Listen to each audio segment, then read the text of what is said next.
Jenna, surprise, surprise, I've got Golden State. All right, and here's why. Boston, we know that they can be inconsistent. We've seen it throughout these playoffs, and we've also seen them play their best basketball when their backs are against the wall. That's not the case tonight.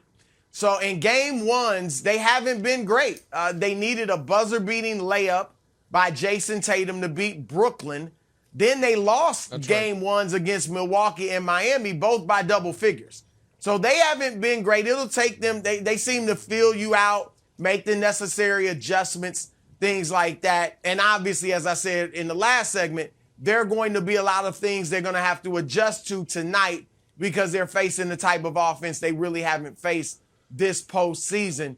Golden State, on the other hand, has been tremendous at home. 9-0 at home during these playoffs, and this goes back for them. And since they began their championship run in 2015, they've won 21 of the 23 series that they've played. In 21 of them, they've won game one. They understand how important it is, Nick, to win game one in a series. If you look at the playoff history, 7-game series, the team that wins game one wins the series 76% of the time. So Golden State understands the importance of that. They've been rested. They didn't have, the knockdown, drag-out series that Boston had, not only against Miami, but against Milwaukee. So I think the Warriors come out tonight rested and victorious, Wilds. Well, I vehemently disagree for two reasons. One is from the head and one is from the heart. We'll start with the head. First of all, the Celtics are better than the Warriors and have proven it over the last several years. If we can show this wonderful statistic from StatMuse, seems like all of the other teams struggle against the Warriors, but not point differential. The Celtics there all the way to the left, the only team that has had success against the Warriors since 2015. So that's just like, seems interesting. Seems like Marcus Smart can lock down Steph. And here it is from the heart, Nick. And I'd like you on screen for this one. This is something you're going to have to deal with, my friend. The second reason is this: New England exceptionalism. Just like last century belonged to the Celtics, this century might also belong to the Celtics. Just like the dynasty in football belongs to the Patriots, and all of a sudden the Red Sox have won lots of championships in this century, we might be on the dawn of just another New England dynasty erupting out of the Earth's crust. And I know you're thinking, wow, that's too much. Like, is it? You clown. Is it? Well, this year not good, but we're judging by centuries. I'm at 10,000 feet. And wow, there we had one. We were 7-3 in the last 10. We went backwards a little bit, lost the game against the Orioles, but it's a long season. This series, though, might not be. I'm telling you, New England exceptionalism on the board. And this is your last chance before tip-off to come over to my side. I don't want any chances. You know you like Okay? Listen. Obviously, I'm not a huge fan of either of these teams, but I have a healthy amount of respect for what the Warriors have done and what they've built. Almost as healthy amount of as disgust as I have for Wilds in this very moment. First of all, America, Wilds had the audacity in that little soliloquy there to say this, and I quote, "The Celtics have been better than the Warriors over the last few years," and then he showed you a graphic that dates back to a time where the Warriors in that era have won 3 championships and been to the finals 5 times. And the Celtics have been to 0 finals. Like, looks like the Celtics have been better.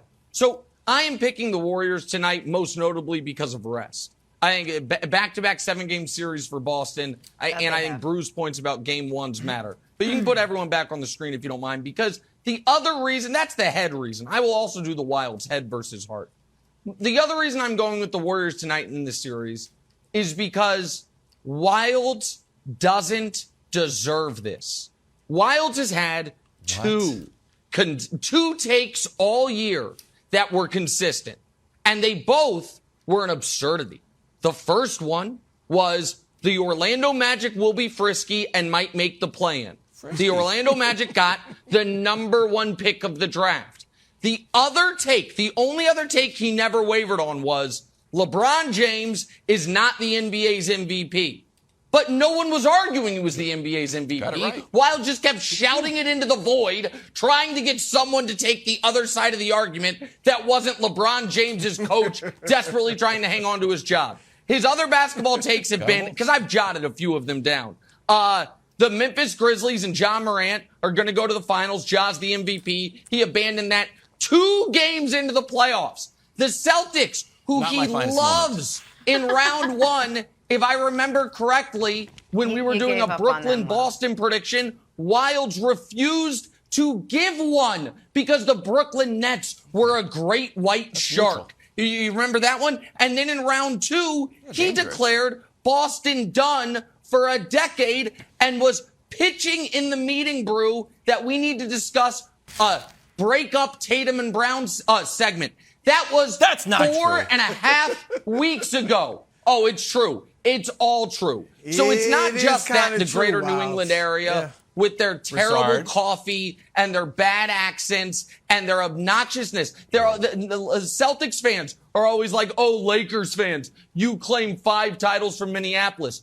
You claim 9 titles when the league had 9 teams or less. Zip it with your 17 rings when over half of them came pre-Nixon administration. And I understand Celtic fans, most of them yearn for the Nixon administration, but that was a long time ago. So I'm done. I'm anti-Wilds. I'm anti-Celtic fans in general. And I think the Warriors are going to win the title, bro. It's enough. Look, I did have a slight entanglement with Giannis after a dominating performance. But Broussard, you know, without doubt, there can be no faith. So did I have a moment of doubt? I did. But that just confirmed my faith in the Celtics. And Broussard, as a student of history, I wouldn't mind if you came over to the Celtics side too. Because, you know, it would be more interesting for the whole narrative of the NBA if the once great Celtics rose again. And the Warriors had a nice little dynasty, but that's over now. And you could see a nice dynasty. Oh, my goodness, Celtics. If the Lakers got good, we could redo that. That would be just wonderful. So if you want to come over, Broussard, change your mind. Yeah, you've been a little bit shaky here, too, in some of these picks. No. Just saying, last chance. No. Last call I have on not the been Celtics shaky. bandwagon. I have been a tree. All right, I have been stout, immovable, unshakable over these last few weeks, several weeks. That's why you want me, Wilds, because my picks have been money. All right, period. Boston, I stuck with them in Milwaukee. You were going all over the place. Nick, you forgot to mention that Wilds thought that they wouldn't beat Giannis for the next decade. All right, it was an entanglement. That wasn't a moment of doubt. You threw your team under the bus, not just for a year, but for 10 years. All right. I, on the other hand, stood firm, and I did the same thing with the Warriors against Knicks Mavericks. That's why you want me on your side, because you know my pick is going to be right tomorrow. And I'm sticking with the Warriors, Wilds. I'm sorry. All right, that's the most interesting story for the NBA, too. Anyway, it's to see Steph win his 4th. You know that. That's the storyline that all of America wants. Drew's right about this. But Jenna, right now, this moment, you're my only colleague that I can even muster an ounce of regard for. And it's more than an ounce when it comes to you. Because Wilds, I just explained. But Brew trying to take a victory lap. Brew's like a guy who's on Let's Make a Deal, and there's 8 doors to pick. And he's like, give me 7, and there's a donkey behind there. They're like, okay, give me 5, and it's another donkey. And we're now, and then he got down to 2 doors and got it right. And he's like, oh, look at me. It's easy to get picks right when your initial pick loses in round 1, so you get a redo. Your next pick loses in round 2, so your picks, you were down to 4 teams because your teams kept getting picked off. Like, it's so absurd. You had Suns, Nets, neither saw a conference finals. Get the hell out of here with a victory lap. I got 3 words for you, when Nick. you had Suns, Nets. I got 3 words. You words had the Celtics for Nick. losing in round 1. I got 3 words for Nick. Dallas in 5. Remember that? Thanks for watching. Subscribe here to get the latest from the show. Also, be sure to check out more of the best clips from First Things First, or go watch a few segments from our other shows on FS1.